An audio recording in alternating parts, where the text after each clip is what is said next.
solamente para empezar, buenas tardes a todos y a todas. Gracias por haber venido.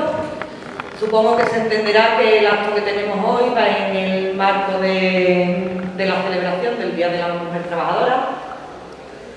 Me gustaría empezar diciendo, lógicamente, que hablar de mujer trabajadora es una reiteración, una redundancia. Porque aunque no todas las mujeres trabajen o trabajemos en la calle, en un puesto que no sea la propia casa, pues todas las mujeres trabajan y trabajamos.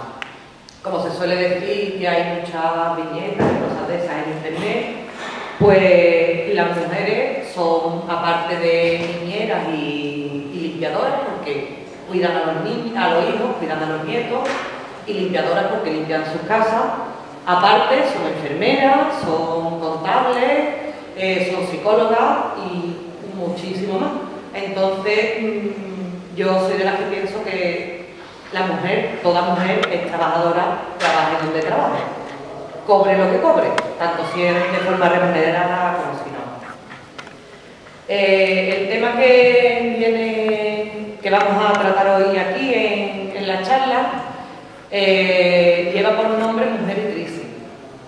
Yo creo que a nadie se le escapa tampoco que en épocas de, bueno, ya no solo en épocas de crisis, sino la pobreza en su mayor número tiene nombre de mujer. La mayor parte, más de la mitad, no sé exactamente qué porcentaje será, pero bastante más de la mitad de los pobres y las pobres del mundo son mujeres. En tiempos de crisis, el paro siempre se agudiza para las mujeres. Aparte de que se aprovecha cualquier excusa para despedir, para aumentar las desigualdades, muchas de las veces porque el trabajo que desempeña la mujer había sido tradicionalmente un trabajo de hombres, pero los hombres se habían dedicado a otras funciones y por eso habían contratado a mujeres. Y ahora, sin embargo, con la crisis del ladrillo en nuestro país, por ejemplo, pues el hombre que cambió su puesto de trabajo por el ladrillo, ahora vuelve otra vez a donde estaba, que es lo que pasa sobre todo, por ejemplo, en el campo. ¿Qué pasa? Que ese trabajo que últimamente lo realizaban mujeres, vuelve otra vez a los hombres, con lo cual se agudiza para la mujer la crisis. Además, siendo la mujer, yo creo, a lo mejor es un poco exagerado, pero yo creo que es la que lleva sobre los hombros gran parte del peso de la familia, trabaje fuera o trabaje dentro de la casa, con lo cual es la que siente mucho más, de una forma mucho más fuerte lo que es la crisis, porque es la mujer la que al final termina el familiar, pero es la mujer la que termina encargándose de los nietos, encargándose de los hijos que vuelven a casa porque le han quitado la suya, porque no tienen con qué pagar nada, y se echa a las espaldas no solo a su propia familia, sino también a la familia que han formado su familia. Dicho esto, ya le doy paso a Alba. Hay que señalar algo importante también, no podemos ignorarlo. Día a día se van consiguiendo que muchas desigualdades, muchos muros vayan cayendo, pero todavía nos queda mucho camino y es un camino que lógicamente tenemos que recorrer todos juntos, hombres y mujeres. Por eso agradezco no que la mayoría de los que estáis aquí seáis hombres, sino que a pesar de ser hombres, vengáis a un acto en el que se va a tratar fundamentalmente el tema de la mujer, porque sí que es cierto que hasta hace poco también era raro que un hombre fuese a un acto en el que se iba a hablar del tema mujer, porque se pensaba como que era exclusivo nuestro, no se hacía común para todos. Hoy nos acompaña aquí, yo creo que todas la conocéis, nos acompaña Alba Douglas, que es nuestra diputada por Córdoba. Ella empezó, como yo, a los 16 años a militar en las Juventudes Comunistas, siempre estuvo también en el movimiento estudiantil. Ha llevado la Secretaría de la Mujer en el Partido Comunista y desde 2009 fue concejala del Ayuntamiento de Córdoba, en el que tuvo cargo de gobierno incluso. Y en 2012, pues, como ya todos sabéis, fue cabeza de lista por Córdoba. Bienvenida una mujer cabeza de lista. Y la tenemos como diputada y la verdad que haciendo muy buen papel. Muchas gracias por estar aquí con nosotros y te paso el vídeo. Bienvenida, Alba. Muchas gracias. Muchas gracias. A ver si consigo yo que se me oiga con esto así. Vamos a ver. Bueno, lo primero, muchísimas gracias por haberme invitado para hablar del tema de mujer. Yo prefiero hablar de mujer que de igualdad, que engloba muchos más ámbitos. Prefiero hablar de feminismo en concreto, especialmente de las trabajadoras. Nada. Pues así lo vamos a hacer. Pues decía que prefiero hablar de feminismo más que de mujer, más que de igualdad, porque la igualdad toca ya otros muchos temas. Y en el Día de la Mujer Trabajadora toca hablar de feminismo y de recuperar esa palabra que hoy la derecha se empeña en desterrar. El otro día, Concha Caballero, que no es santo de mi devoción, por cierto, no es santa de mi devoción, pero tenía un artículo muy bonito reivindicando el feminismo y ponía el acento precisamente en esa imbecilidad, permitidme la palabra, de la derecha de englobar el feminismo en todos los sismos y en señalar el carácter extremista, cuando el feminismo en realidad es la corriente ideológica que busca la igualdad de la mujer en una sociedad patriarcal. Y en ese sentido, pues tenemos que hablar siempre de feminismo y reivindicar nuestra condición de feminista, hombres y mujeres. Dicho esto, pues yo quisiera empezar reconociendo la labor de todas esas feministas que a lo largo de la historia han luchado por la igualdad en un entorno sumamente difícil, y más en España. Una igualdad que costó muchísimo empezar solo a pedirla, porque por supuesto no estoy hablando de que costó muchísimo alcanzarla, porque no se ha alcanzado. Solo el pedirla costó una barbaridad. Y es que efectivamente parece que no hemos existido a lo largo de la historia, que no hay mujeres en la historia. No hay mujeres porque la historia la escriben los vencedores y en este caso los vencedores fueron los hombres.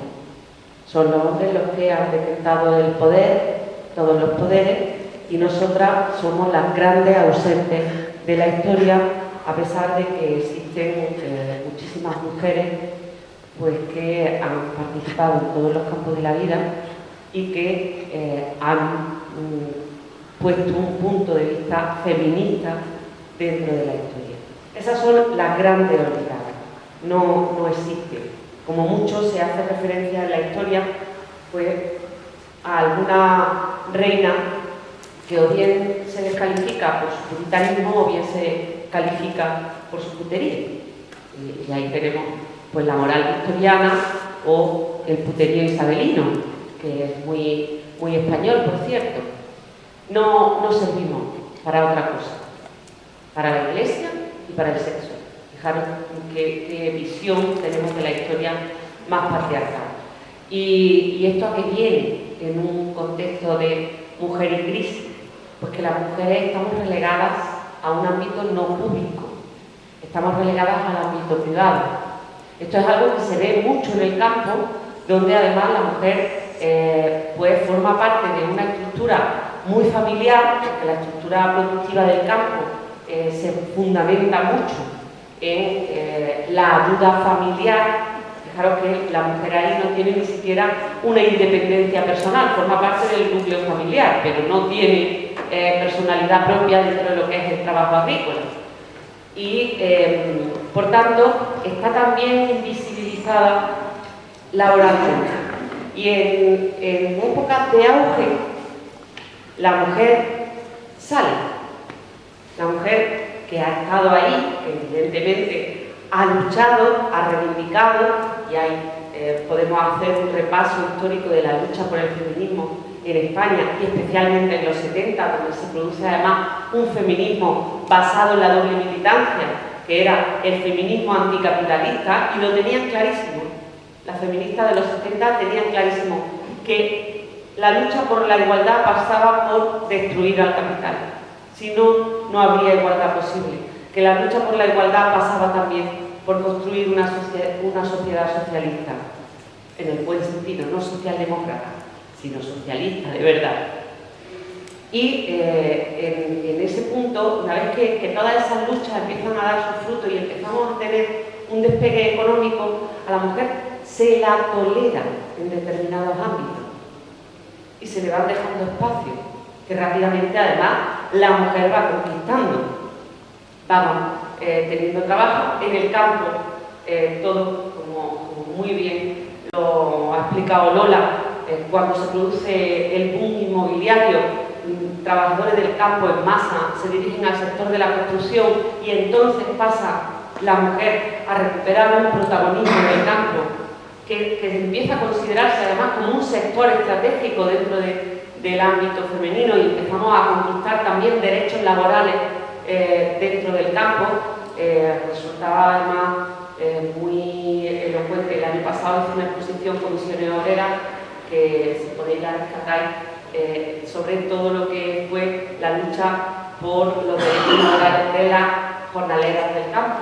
Era muy bonita y efectivamente empiezan a ocupar ese espacio. ¿Qué ocurre en tiempos de crisis? Como en tiempos de guerra. En tiempos de guerra los hombres van al frente y las mujeres ocupan puestos de trabajo. Cuando acaba la guerra, cuando llega la crisis y se contrae el mercado, ¿quién ocupa sus puestos? ¿Quién detenta el poder? Porque las mujeres volvemos a ser invisibles. ¿Y cómo lo hacemos? Porque claro, las mujeres que están ahí van a pretender su espacio. No las va a echar fácilmente. ¿Cómo conseguimos que la mujer vuelva a la invisibilidad? Pues ahí tenemos todas las reformas laborales que se están produciendo. ¿Por qué he hecho ese recorrido histórico? Para que veamos que las mujeres hemos estado ahí, hemos luchado, hemos ocupado los espacios. Y entonces, ¿por qué volvemos? Porque no volvemos, porque nos echan. Y para eso, el capital, pues, coge todos los medios posibles y los pone al servicio de la ideología capitalista, de la ideología dominante, de la ideología patriarcal. Y esos puestos de trabajo tienen que volver al hombre. Y vamos a devolver a la mujer al trabajo invisible, al trabajo no remunerado, que es lo que está haciendo el Partido Popular. Ha lanzado toda una ofensiva patriarcal, bien es verdad que capitalista, pero no se os olvide que también patriarcal, que pasa por distintos frentes. Uno es el frente laboral, las leyes laborales. Y decían todos los sindicatos, todos, que la reforma laboral afectaba de manera desigual a hombre y mujer. Claro que afectaba de manera desigual. ¿Por qué? Primero, porque todos los contratos en precario, todos los contratos de trabajo temporal están ocupados por mujeres. Es un hecho, no lo estamos inventando. Es el Instituto Nacional de Estadística, órgano nada sospechoso de ser marxista, el que dice que efectivamente el 83% de los trabajos a tiempo parcial son ocupados por mujeres. El 83%. Pero es que no solo dice eso, es que la última estadística lo que dice es que todos esos trabajos son los únicos que son ofertados a mujeres. Ya hemos superado un escalón. ¿Por qué? Porque a la mujer no se le va a ofrecer otra cosa. Porque tiene que volver al espacio invisible y al trabajo no remunerado. porque el otro se le da a dar al otro. Y es más, si yo, con todo ese trabajo precario, que es mucho más costoso, mucho más para la mujer, digo, que está mucho peor pagado, que tiene un problema de cotización fundamental a la hora de conseguir una pensión, y es que al no tener continuidad va a ser necesario trabajar muchos más años, y encima a la mujer se le acorta la vida laboral, con lo cual nunca va a conseguir una pensión, es una tontería. Si a eso le añade que todas las leyes de conciliación de vida laboral y familiar y todas las leyes de conciliación con la maternidad, ya no estoy hablando de vida familiar, estoy hablando del simple hecho de la maternidad, las eliminas, que es lo que ha hecho la reforma laboral, pues entonces ya el círculo está completo. Porque ya las mujeres no pueden ser madres. Si a eso le añades, porque aquí todo está muy bien pensado, ¿eh? Yo no creo en las casualidades, nunca he creído y no voy a creer. Y si a eso le añade que hacemos una ley de aborto sumamente restrictiva, por no decir, eliminamos la ley de despenalización del aborto y lo penalizamos de nuevo, y además quitamos a los anticonceptivos de la seguridad social, voy derecha al trabajo reproductivo. Es que nada es casual, nada es casual. Y además, fomento de la natalidad, pero no fomento de las condiciones sociales, laborales, que me van a permitir ejercer esa maternidad con el adecuado trabajo, con el adecuado salario. Además, una reforma laboral que liberaliza el despido. ¿Quién es la más afectada en la liberalización del despido? Cuidado que los hombres tienen que recuperar su trabajo. No se olvide que esta es lo fundamental en tiempos de crisis. Recuperar los puestos que nosotros abandonamos. Digo nosotros, los hombres abandonamos. Ese es el objetivo. Por tanto, pues el despido libre va a afectar en mayor medida a la mujer, que además es la que tiene toda esa doble y triple jornada laboral que le va a hacer mucho más difícil continuar en su puesto de trabajo. Y que además va a suponer que va a tener muchas más posibilidades de cargar faltas, digamos, entre comillas, faltas en el trabajo. Con eso el despido va a afectar sin duda a la mujer. Condiciones salariales, ¿a quién van a afectar? A las mujeres. ¿Por qué? Porque tenemos los peores trabajos de esta sociedad. Esto es como los inmigrantes. A mí me llama mucho la atención cuando dicen que los inmigrantes nos están quitando el trabajo. Los inmigrantes están haciendo el trabajo sucio que nadie quiere hacer. En tiempos de bonanza. En tiempos de crisis hay que recuperarlo y esos son los primeros que salen. También lo estamos viendo, ¿no? Y por eso se le ha quitado pues, los derechos sanitarios, se le han quitado los derechos sociales, se le han quitado pues, todas esas cosas. ¿Y cómo conseguimos ya, rizando el rizo, que la mujer vuelva definitivamente al trabajo reproductivo, al trabajo invisible? Quitando todos los servicios públicos. Y eso es lo que está haciendo el PP. Está quitando absolutamente todos los servicios públicos. Está quitando la sanidad, pero ha quitado la dependencia, que no se nos olvide, yo lo repito siempre, que a mí no se me olvida la cara de Rajoy al día siguiente de ganar las elecciones por la tele diciendo se ha acabado la ley de dependencia en este país. Es que nadie se acuerda.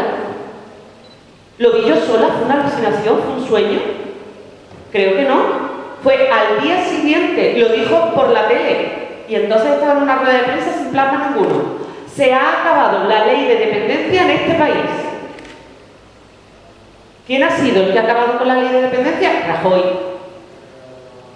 Que no se nos olvide.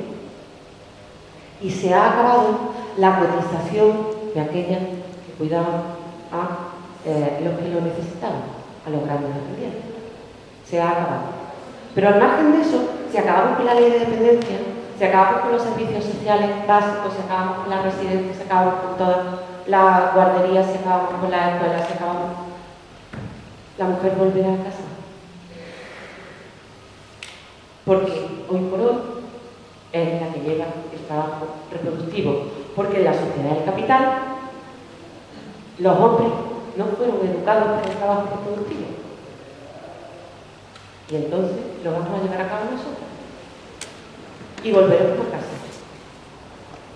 Y a esto, a todo esto, se unen ya otra serie de cuestiones en las que la mujer, por propia discriminación, porque ya es absolutamente invisible, porque no tiene la posibilidad de alzar la voz, porque en definitiva vamos a aplastarla, pues se une el problema de las pensiones. ¿Por qué? Pues porque si somos dependientes económicamente, quedaremos en casa cuidando del resto. ¿Por qué vamos a ser independientes cuando lleguemos a la vejez? No, ahí hacemos más falta que nunca. Luego tenemos a pensionistas dependientes. Por eso no podemos cotizar, porque tampoco, cuando seamos mayores, podemos ser independientes económicamente. Porque entonces todo ese trabajo invisible, no remunerado, ¿quién lo va a prestar? Para el hombre. Todos son medidas globales, medidas muy bien diseñadas, No estoy hablando de teorías conspiratorias ni nada, estoy hablando de una realidad. Y las medidas no son por casualidad. No lo son. Seguimos siendo dependientes de mayores, muy dependientes. Y a todo eso nos ha llevado esa estructura del mercado laboral. ¿Y todo esto por qué? Pues porque el trabajo reproductivo, ese trabajo invisible, ese trabajo no remunerado, no cuenta con el Producto Interior Bruto, pero es absolutamente esencial. Es un trabajo económico. Es un trabajo que tiene un peso específico en la economía. Y por eso desde la izquierda capitalista decimos, ese trabajo tenemos que valorarlo. Tenemos que valorarlo, sin ninguna duda, para ver lo enormemente esencial que es para nuestra sociedad. Y porque entonces cambiaríamos ese pensamiento sobre los servicios públicos. Porque lo estamos haciendo gratis, pero tiene un valor económico fundamental. Y por eso cuando defendemos desde la izquierda anticapitalista y desde la Izquierda Unida las pensiones completas para las viudas, estamos defendiendo la valoración económica de ese trabajo. ¿Y por qué hablo de las viudas? Porque en este país se produce una discriminación brutal con las mujeres. Y es que si a un hombre se le muere la mujer, su pensión continúa íntegra. Pero si a una mujer se le muere el marido, su pensión se divide por la mitad. ¿Por qué? Porque no es la titular del derecho, porque es un derecho dependiente. ¿Y por qué? ¿No le ha estado lavando esa mujer los calzoncillos y los pantalones a su marido? ¿No le ha estado haciendo la comida permanentemente? ¿No ha estado procurando el repuesto de todos los alimentos en la nevera? ¿No ha estado vigilando que la casa no se llene de humedades? ¿No ha estado planchando, limpiando, lavando, pintando las paredes? ¿No ha estado haciendo todo eso? ¿O el marido llegaba y se ponía a hacer todo eso? No, no ha estado haciendo todo eso. Y entonces, ¿por qué la pensión se le divide por la mitad? ¿Por qué no consideramos cotizado ese trabajo? Si lo estaba haciendo dentro del matrimonio, somos conscientes, sabemos que ese trabajo se estaba haciendo para el marido, para los hijos y para toda la familia. ¿Por qué no lo valoramos económicamente? Y al menos lo consideramos en la pensión de viudedad. Al menos. Porque no le interesa el capital. Porque el hombre tiene que recuperar ese trabajo. Y para recuperar ese trabajo necesita una elección de mujeres dependientes económicamente. Dependientes en todos los sentidos. Y aquí vamos al tema también de las leyes civiles, porque podemos seguir hablando. ¿Por qué ahora sale, en un momento en el que habíamos conseguido el derecho al divorcio, medianamente el derecho al aborto, el derecho a criar a nuestros hijos, habíamos conseguido todos esos derechos, ¿por qué ahora empezamos a hablar de custodia compartida? Ahora precisamente. Y digo ahora porque ahora que hay un tiempo de crisis, y esto es una afirmación que a mí me cuesta muchas veces una gran discusión, el divorcio no existe en este país. No existe, porque donde no hay, no hay. Y con estos sueldos de miseria no se pueden dividir sueldos por dos. Y esa es una garantía para que la mujer no se divorcie. Con lo cual, a nadie se le escape, esto no... Pero antes tenían otro instrumento más para controlar a la mujer, que era que los hijos iban para el marido. Curiosamente, esa parte de la historia se les olvida siempre contarla. Aquí parece, siempre que oye a alguien hablar del divorcio, de la custodia, te dicen, porque la custodia siempre iba para la madre. No, mienten. La custodia iba derecha al marido, al padre. No sé si las de mayor edad lo recordaréis, que los hijos no se los quedaban las mujeres, se los llevaban. María Teresa León, esa escritora sublime y esa activista del feminismo, María Teresa León, perdió 2 hijos por separarse de su esposo, de su primer marido. Los perdió. Tuvo que renunciar a muchas cosas para intentar conservarlos y los perdió. ¿Quién ha dicho que eran de la mujer? Nunca lo fueron. Luego el Código Civil, después en las primeras reformas, como ya eso cantaba mucho, puso condicionantes económicos, con lo cual se lo llevaba siempre el padre. Y está ahí en la historia, en los juzgados, en las estadísticas. No me lo estoy inventando. Hasta que llegaron las feministas y dijeron, no, vamos a poner que por lo menos hasta los 7 años el niño es niño. Pero eso duró muy poco. No llegó a los 10 años, creo. Y ya el Código Civil fue un poco lógico y dijo, bueno, pues vamos a decir que decida el juez primando siempre los intereses del menor. Y llegan ahora y dicen, no, hombre, la custodia compartida es lo que más le conviene al niño. Y llegan los expertos y dicen, no siempre. ¿Por qué no dejamos el Código Civil que dice que primen los intereses del menor y lo dejamos así? Porque quieren volver a tenernos cogidas por la cuerda de la dependencia afectiva. Porque nos están amenazando con quitarnos a los hijos nuevamente. Porque no existe custodia compartida si no hay igualdad económica y social. Y no la hay. Y no la hay. Porque un niño no puede ser pobre con mamá y rico con papá. Porque entonces se irá siempre con papá. Y eso lo esconden con palabras muy bonitas. Pero la realidad es esa. Y la realidad es que tenemos a mujeres dependientes económicamente, con salarios de miseria, y hijos destrozados a los que nadie escucha, porque esta sociedad patriarcal necesita a esas mujeres dependientes. Es todo está previsto para eso. Esto es la mujer en crisis.